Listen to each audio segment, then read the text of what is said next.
I learned this trick from my dad as a little kid, and I want to share with you how it taught me about gaining independence as I grew up. Dig Drive DIY.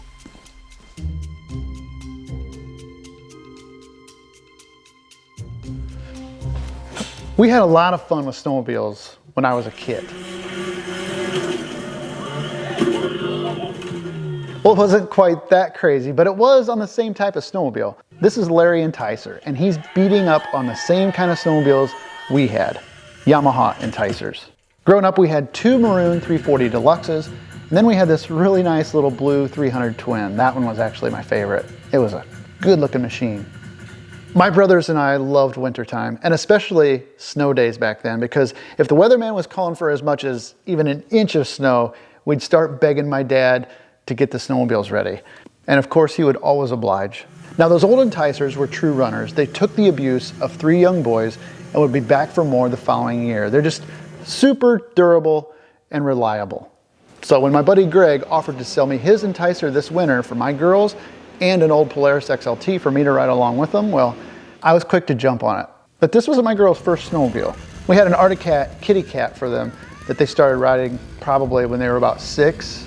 And that was great fun until they grew out of it a couple years ago. So she keeps going through that. We were all really young when I started riding too. I bet we started nearly as young as the girls, but the snowmobiles were a little bit bigger in relation to us though. But I can remember heading out to the back part of our big barn to help Dad get them dug out of storage, and then we'd get them running for the first time that year. Now obviously us boys couldn't get them running on our own, because we were just too little. So we relied on Dad to get them out and all ready for us to go. They always started every winter, but you had to prime them with gas to cut down on the amount of pulling you had to do. So I would watch very intently. Dad would fill up a little syringe and then he'd squirt a little gas down each cylinder. And sometimes he'd have to put new spark plugs in, but generally they would fire right up. And once they were running for the winter, you wouldn't have to prime the cylinders or mess with them again for the rest of the season. I can remember sitting there on any given snow day, counting the minutes until Dad was home from work so we could get him out and running. And then he'd ride with us for what was left of the evening. That was so much fun. And in those formative years though, we had to wait for Dad anytime we wanted to ride. But then as time went on and I got a little stronger, I figured out on one snow day that if Dad had already had them running for the year, I could get the snowmobile started by myself by just choking it and yanking my guts out. And then if I got them running, Mom would let us ride around the field, around the house, as long as we stayed in sight. And we could do that even before Dad got home from work. We felt like we were pretty big stuff, and it gave us just that little bit more of independence. I'm just glad I knew how to choke them. That made the difference. So I'm the oldest brother, and finally one year it happened. I don't know, I was probably 12 or 13, and school had gotten canceled for the first time of the winter because of snow. But Dad was already off to work for the day, and he didn't have the snowmobiles running for the season yet. They were still packed away in summer storage in the back of the barn. So being an impatient little kid, I couldn't stand the thought of losing an entire snow day of riding because the sleds weren't running yet. So I went out to the barn by myself and I found some bravery. I did exactly what I'd watched my dad do all those years before. He'd pull out the spark plugs, shoot a little gas down each cylinder with a syringe, and then he'd give the cord a rip. Give her a go. A good fire.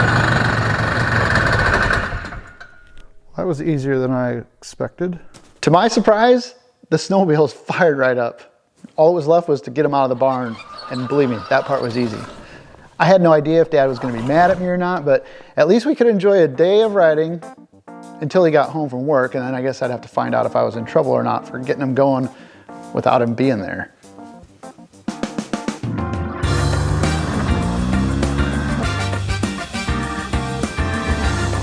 Good driveway.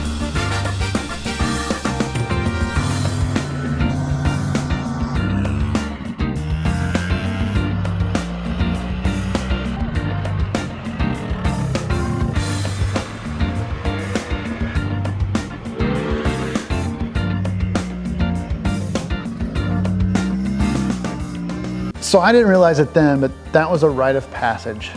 First, you're watching mom or your dad, and you're soaking it all in as a little kid. Then with mom and dad's help and oversight, you're able to do just a little bit more by yourself. Finally, one day, out of the blue, you're just willing to jump out of the nest and see if you can fly completely solo. And you just learn so much, and you gain so much confidence when you take that leap. Okay, both hands, and I want you to put your body forward and then your whole body like that, okay?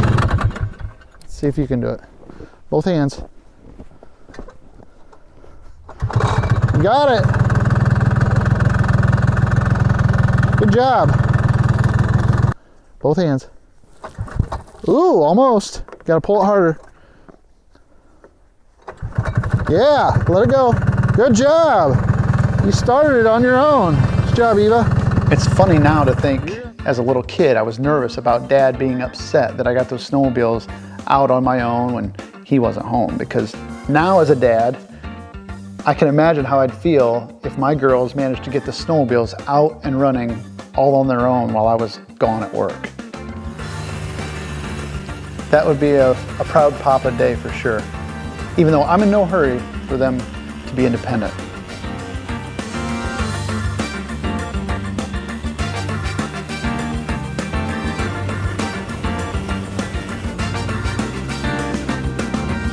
Matter of fact, now that I think about it, I hope they need me around to help them get stuff running for as long as possible. Forever, if they want. It's